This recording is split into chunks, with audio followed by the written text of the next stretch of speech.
دلدل میں ڈوبے ہوئے، مال کی محبت، دنیا کی محبت آج حرام پر اکسا رہی ہے۔ کتنے مسلمان ہیں جو حرام سے بچتے ہیں۔ ایک بات پہلے آپ کو بتا دوں، آج کل سب کی توجہ ہے نیکی کرو، نیکی کرو، نیکی کرو، نیکی کرو۔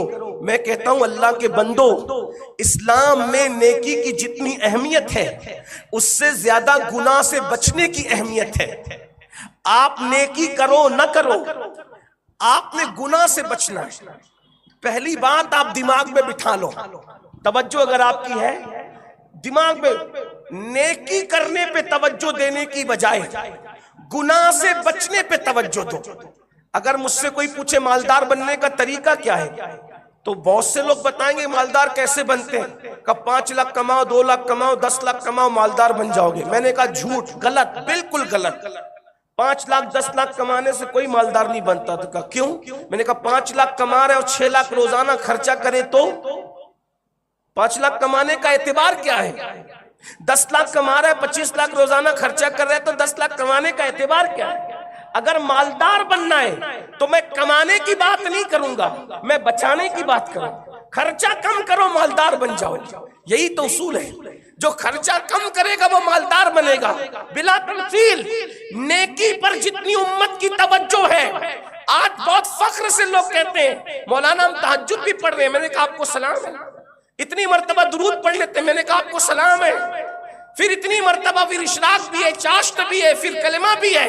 لیکن میں آپ سے پوچھتا ہوں یہ سب کچھ کرنے کے بعد جیب میں ٹوپی رکھ کر پھر تو نشہ بھی تو کر رہا ہے، پھر تو عورتوں کے ساتھ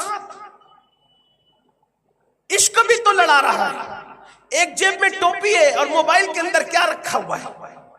تو جتنی کوششیں تمہاری نیکی کی طرف ہے اس سے زیادہ توجہ گناہ سے بچنے کی طرف کرو۔ کیوں؟ اس لیے کہ جو نیکی کرے گا وہ گناہ بھی کر سکتا ہے، لیکن جو گناہ سے بچے گا وہ صرف نیکی ہی نیکی کرے گا۔ گناہ سے بچنا خود بڑی نیکی ہے، بلکہ نیکی اور گناہ میں فرق یہ ہے جو نیکی کرے صلہ یہ ہے اسی کی مثل اللہ اس کو 10 عطا کرے گا۔ ایک نیکی کرو تو نیکی کا صلہ کیا ہے؟ 10% اور تمہیں نیکی مل جائے۔ لیکن اگر گناہ سے بچو گے تو قرآن کہتا ہے وَلِمَنْ خَافَ مَقَامَ رَبِّهِ جَنَّتَانِ، جو اللہ کی بارگاہ میں کھڑے رہنے سے ڈر گیا یعنی اس نے گناہ چھوڑ دیا، اللہ اس کو 2 جنتیں عطا فرمائے گا۔ نیکی سے بچو تو 10% نیکی زیادہ، اور گناہ سے بچو اسی وقت اللہ تمہیں جنت کا مستحق قرار دے گا۔ گناہ سے بچنے کی زیادہ اہمیت ہے۔